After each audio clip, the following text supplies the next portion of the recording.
Steve here. It's the show where I answer your questions, and this week my first question comes from Ahoyerno. Death to the author! Is Buffy the Vampire Slayer a feminist show? Oh, you go right for the soft spots, don't you?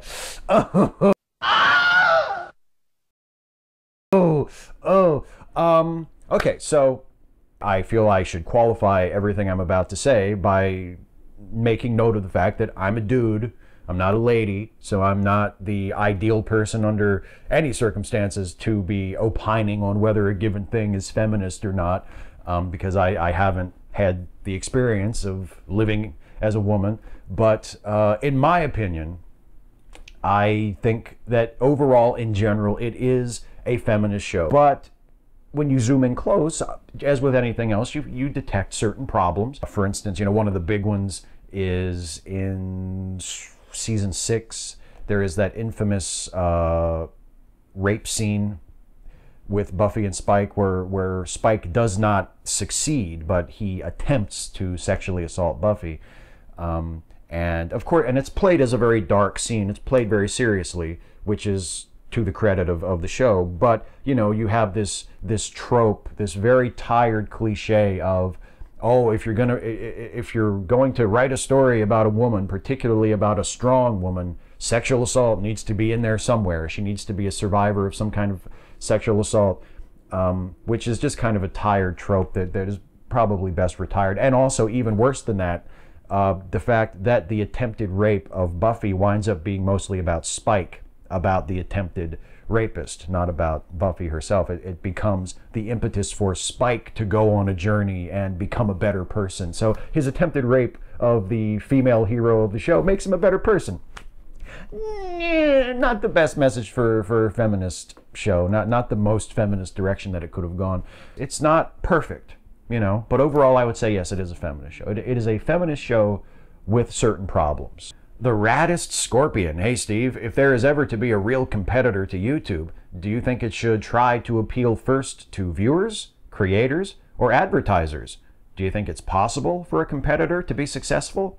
Sure, I think it's possible, definitely. The problem is I don't really detect very much demand right now. I mean, there are other video sharing, video streaming platforms that have existed for years, parallel to YouTube, Dailymotion, for instance, and they're still there. They exist. People use them, but they've never really grown into a serious competitor to YouTube, because I think for all of the complaints we have about it, for all of the pissing and moaning we do about YouTube, most of us who use it are satisfied enough with it that we don't feel the need to go looking for something else.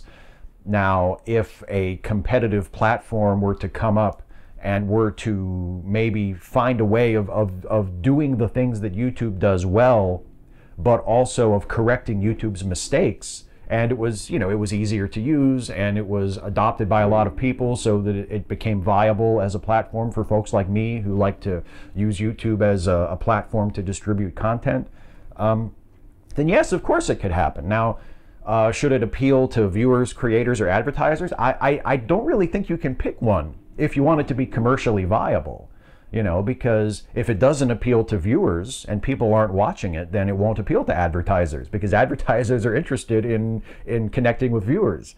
If it doesn't appeal to creators, then it won't appeal to viewers or advertisers, because somebody needs to make the videos, somebody needs to be generating the content. So I think you need to have a platform that works for all three. I don't see it happening anytime soon, because I just don't think that people are disillusioned enough with YouTube to create that much of a potential audience for a rival platform to grow and really be a competitor to YouTube. But in theory, of course, it could happen.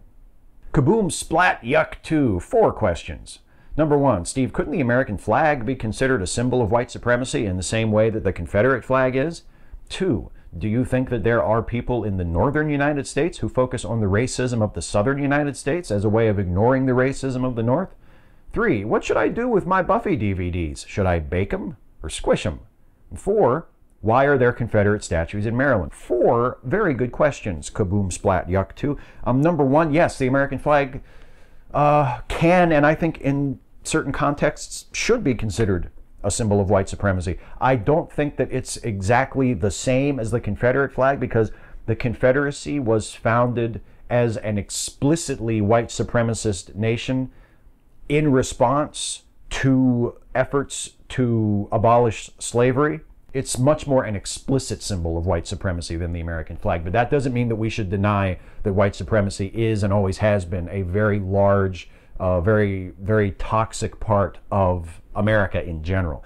And that feeds into your second question, which is, do I think there are people in the North who focus on the racism of the South in order to ignore the racism of the North? Yes, absolutely. And I actually used to be one of those people. And maybe in some cases, without meaning to be, I still am.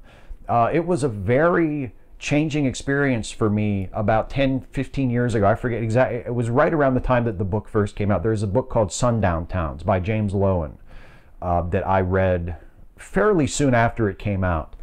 That was a real eye-opener for me in terms of how ingrained and how overt racism was in the North of the United States as well as the South. So yeah, I do think that Northerners occasionally, not even occasionally, probably often, will focus on the racism of the South and ignore the racism of their own region. That's definitely a real thing and a big problem.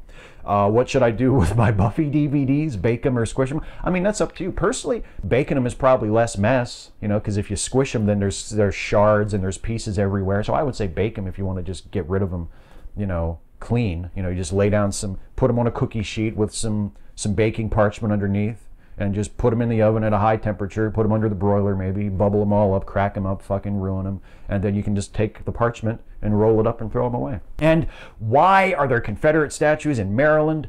Maryland was not a Confederate state. Maryland never seceded. It was a border state. But unfortunately, Maryland was a Confederate stronghold. At least certain regions of Maryland. We put up a statue to the fucking Supreme Court Justice who wrote the Dred Scott decision. We put up a statue to that guy in our state capitol. Scott Bresinger, hey there, just saw you impersonating the voice of Lee Atwater in the latest ContraPoints video. A great addition to your list of characters. Sure, Atwater isn't as entertaining as Stuffy and the gang. They're far more sympathetic, but I can almost picture him as a stuffed animal, which I prefer to the actual Atwater any day. So how did this voiceover gig come about? If Lee Atwater were a stuffed animal, what kind of animal would he be?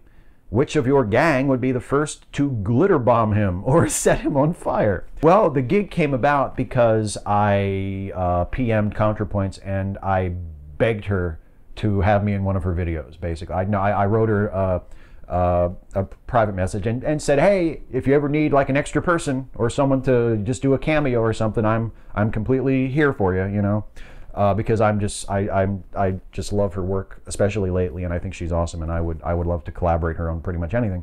And she very kindly invited me to do Lee Atwater's voice for her recent video, which I was thrilled to do because I love to hate Lee Atwater. He's one of my favorite characters from recent American political history. He's absolutely a scumbag. He was a terrible person. He did untold damage to American politics. And it was fun to do him, especially to say that those lines, some of his most infamous lines, where he is describing what the Southern strategy is, which is now pretty much the Republican strategy. You can't even call it the Southern strategy anymore. It's what Republicans do just in general. So I was thrilled to do it, and I was very happy with how it turned out, and she seemed pleased with it. So it was a great thing.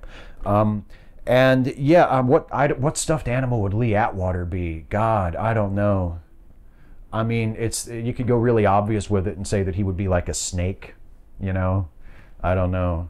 And as for which stuffed animal would be the first to glitter bomb him or set him on fire, obviously Jack McPherson would be the one who would set him on fire, because that's what Jack does. Jack would light him on fire and just stand there coldly while he burned to a crisp, and then go, you know, to Pete's and have a pint. Spaz Fox, am I completely bonkers, or is there a certain similarity between ignoramus, alt-tighty, righty types moaning over being deplatformed and young earth creationists testifying to Ben Stein about being expelled? Thanks for indulging my obvious question begging. I'll hang up and listen. Yeah, there's not much difference between that. And I'll tell you what else. The folks on YouTube who swear to high heaven that they're totally not alt-right, but spend most of their time carrying water for the alt-right, they're the same way.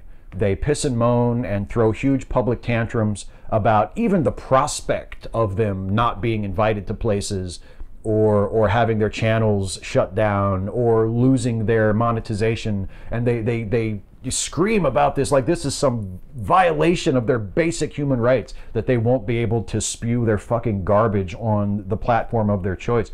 It sounds a lot like the alt-right types screaming about their free speech, and it sounds a lot like the creationists you know, whining about not being taken seriously in the context of science, when what they do isn't science. Yeah, it's the same act. You're not really concerned about principles and you know, creating a free society with a robust dialogue. You're worried that you might lose your gig. And that's what all of them are. Dylan Jones, what is your opinion on fire and brimstone street preachers? I was like you and never really completely believed in Christianity, and when I got saved as a child, I didn't believe I was trying hard enough to believe in what I was saying, praying. I was taught that really truly believing was one of the requirements for the spell to work. So when I saw street preachers screaming about hell, it really terrified me, and I imagine they still scare kids today. Yeah, I don't have a terribly high opinion of fire and brimstone preachers, whether they're yelling at people on the street or whether they're yelling at people in church. I studied Jonathan Edwards' sermon, Sinners in the Hands of an Angry God, twice during my school career. We read it once in high school, and then we read it again when I was in college in one of my literature courses. And both times I was just appalled by it. I was just appalled by that this was a sermon that a Christian man would give to his congregation. And it was all about how worthless they were, and about how God hated them and he dangled them. It was well written. It's a brilliant piece of literature if you just look at it as that. It's incredibly well written, just filled with really rich, evocative imagery. That's what makes it so repulsive and so terrifying. The image of God dangling sinners like a spider on a silken web over the flaming pit of hell, just waiting, just so eager to drop them in and watch them burn. This cruel, vindictive, callous, vicious view of God, who just took such delight in punishing and tormenting sinners, and you're one of those sinners, and God's gonna he can't wait to send you to hell.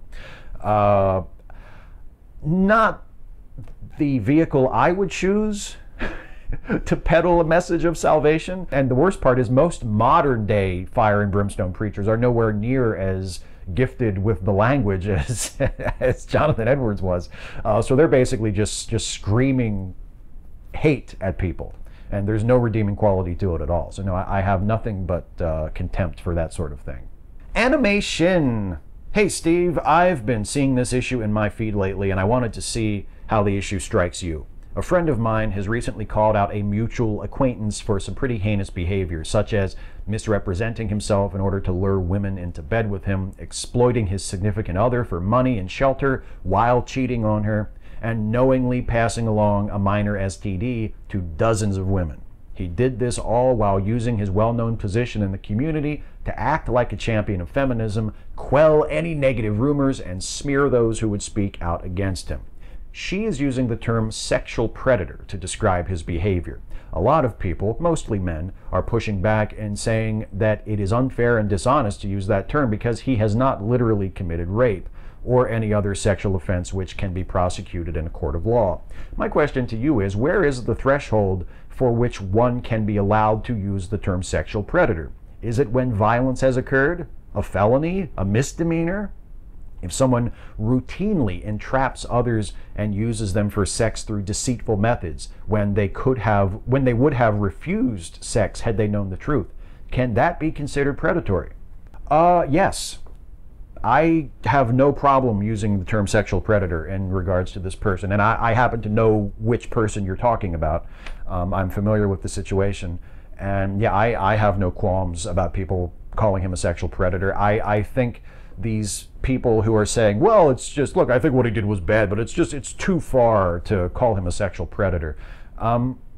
They're trying to solve a problem that I don't really see as existing to any significant degree. These people who say, well, look, you should save that term for when someone's really a sexual predator. It sounds very similar to when people say, oh, you shouldn't call that racist because that dilutes real racism. You should only save that for real racism.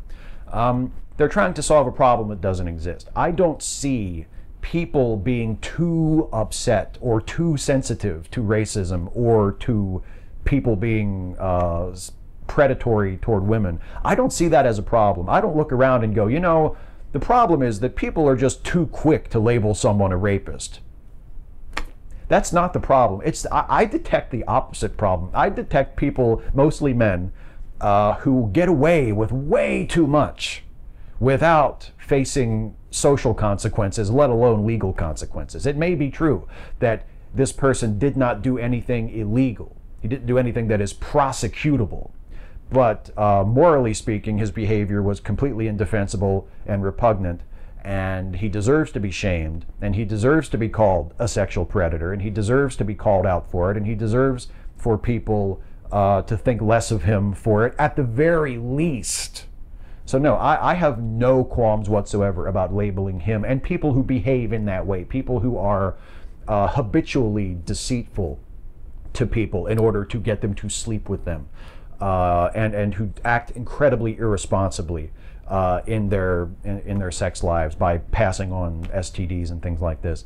I have no problem with people labeling them in the harshest applicable terms. I think sexual predator is just fine to call him. I think he deserves that label 100%. Joe McClory, what do you do when you get the feeling that you might not be a good person or that you may be doing more harm than good? It's the sort of thing that I think anybody who is a thoughtful, concerned person has from time to time. I think every once in a while we all wonder if we're doing the right thing or if we're moving in the right direction. That's part of being a thoughtful, self-aware, self-reflective person. And when I feel that way, I confide in people that I trust. You know, I confide in my wife. I confide in close friends whose judgment I trust. And I sort of take a census, you know, of people who know me and just of myself, of my inner thoughts and feelings, to try and answer that question, to see if I am not measuring up. And if I determine, you know, through that process that I am not doing what I'm supposed to do, that I am doing more harm than good or not doing as much good as I should be doing or could be doing, then I make an effort to change.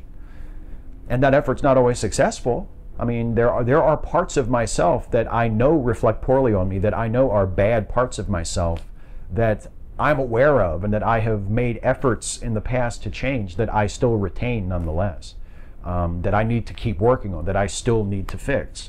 But there are also other parts of myself that I have, now I wouldn't say I've fixed them, but I've improved, you know, that I'm a lot better at than I used to be. It's a continual process. And I think when you get down on yourself and you look at yourself in the mirror and you go, oh God, what are you doing? You're such a bad person. You're not doing what you need to be doing. That's an important first step. You shouldn't stay there. You shouldn't ignore it.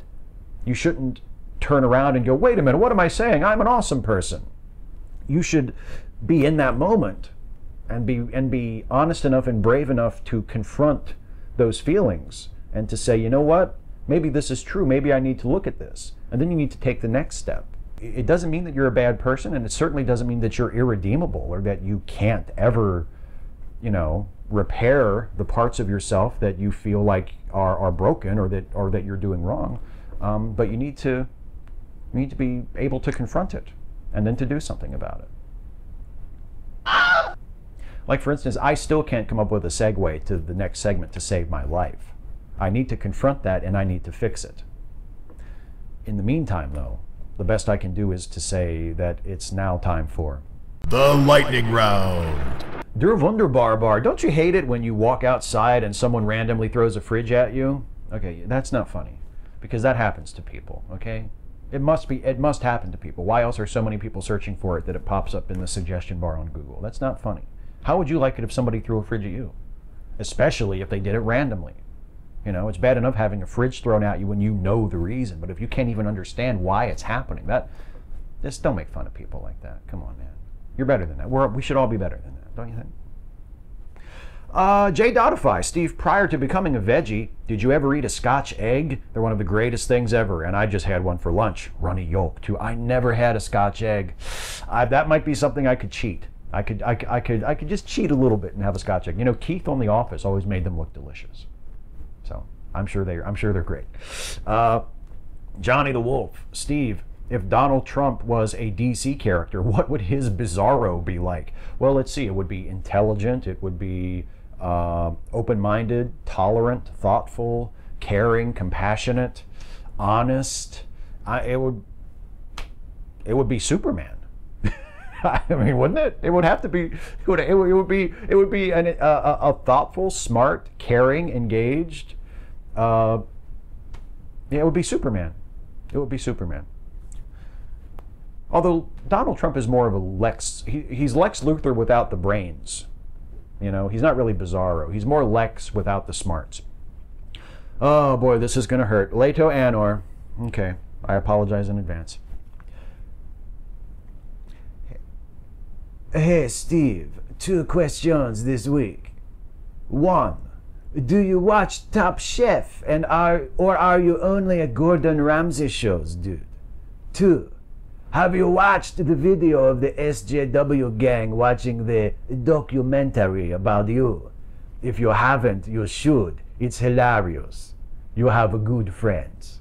Please read this with a French accent. There you go. There's my French accent. Goodbye, French viewers. Nice to have you along for however long you were here. I understand why you're leaving. I would leave too.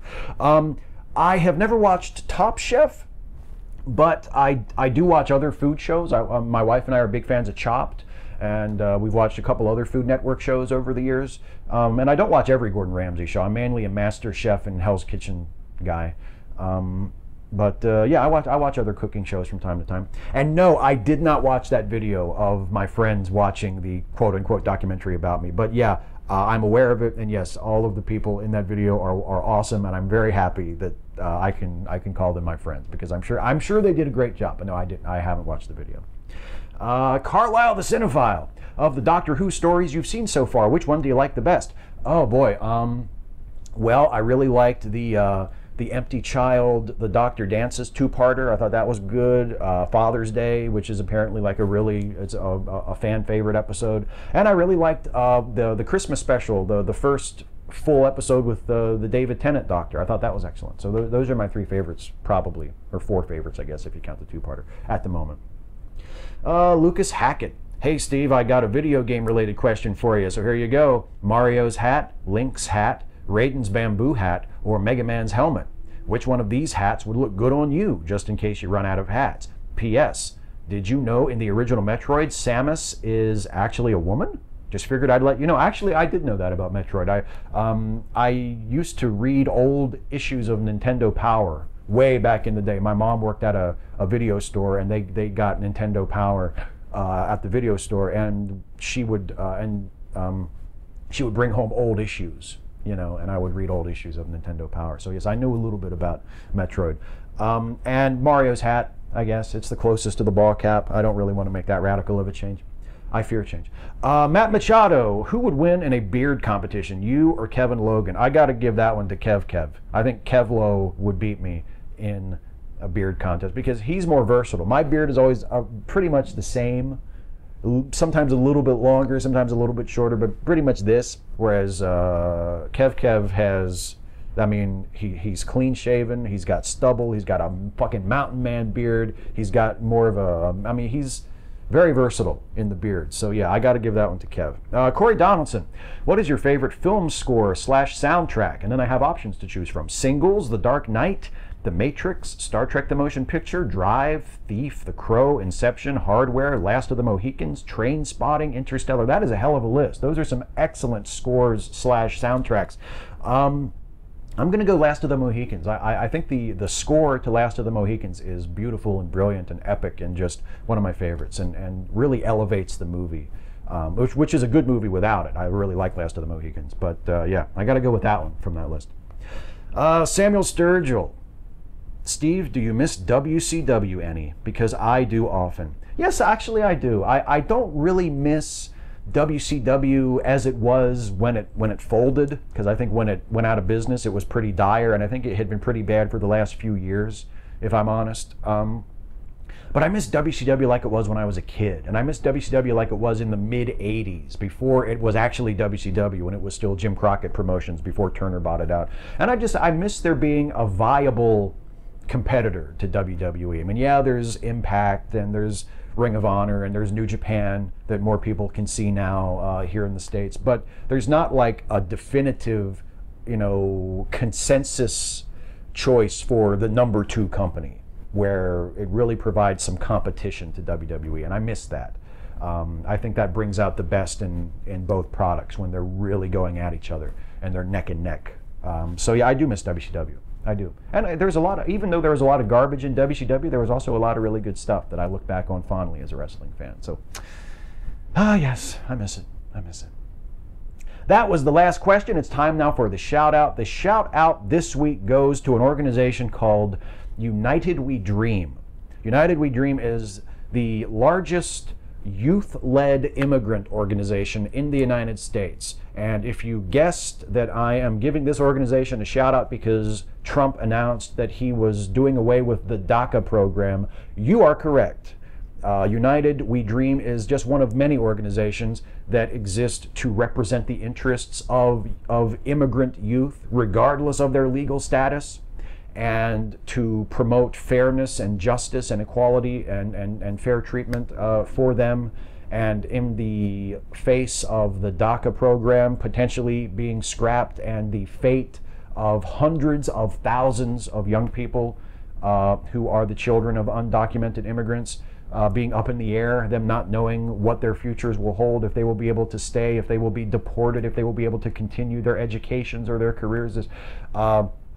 The latest in a whole series of utterly reprehensible, inexcusable decisions by this president is the repeal or the ending of the DACA program. So organizations like United We Dream really deserve a hand and some help in doing their very good and very necessary work in standing up for youth immigrants. So there you go. That's the shout out. United We Dream. You can go to unitedwedream.org to learn more about this organization, to share it with your friends, to donate if you can spare a few bucks to throw their way. They're doing very good and very necessary work. And that is the shout out. I also want to remind you, as always, to check out the Lemme Listen family of podcasts. These are podcasts that are created by my very good friend Jason Harding, and I want to draw your attention particularly to the Late Seating Podcast, which is a movie review podcast co-hosted by Jason and me, where we take a fresh look at a classic movie. We decide whether it deserves its reputation, whether that reputation is good or bad. We have a few laughs along the way.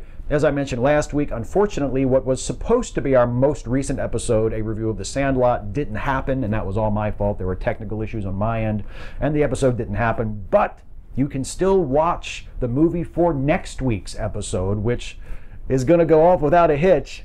And that movie is Zack Snyder's 300. We'll be reviewing 300 in the next new episode of the Late Seating Podcast, which goes up next week. So do your homework, watch 300 so you get all the jokes and you understand exactly what the hell we're talking about when we review 300. You can listen to all of the past episodes of Late Seating and all of the episodes of all of the wonderful Lemme Listen podcasts by going to lemmelistenpodcast.com. You won't be sorry. Maybe you will, but you probably won't be. They're really good podcasts, especially ours. Anyway, that's it for me, everybody. I'm out of here for another week. I want to thank you for watching. Please, please, please leave a comment on this video asking me your question for next time. You can ask me anything about anything. Nothing is too serious. Nothing is too silly. I will answer as many of your questions as I possibly can in the next You Had to Ask video. But in order for that to happen, you have to ask. So please do leave a comment on this video asking me your question for next time. That's it, everybody. I'm out of here. Thanks for watching. Take care. Hey folks, one last thing before I go. Thanks once again for watching. I hope you got something out of this video. If you did, please like, share, and subscribe. And also, please consider helping me to make more videos like this one by supporting this channel through Patreon. you can go to patreon.com/Steve Shives to become a patron of this channel. See you next time.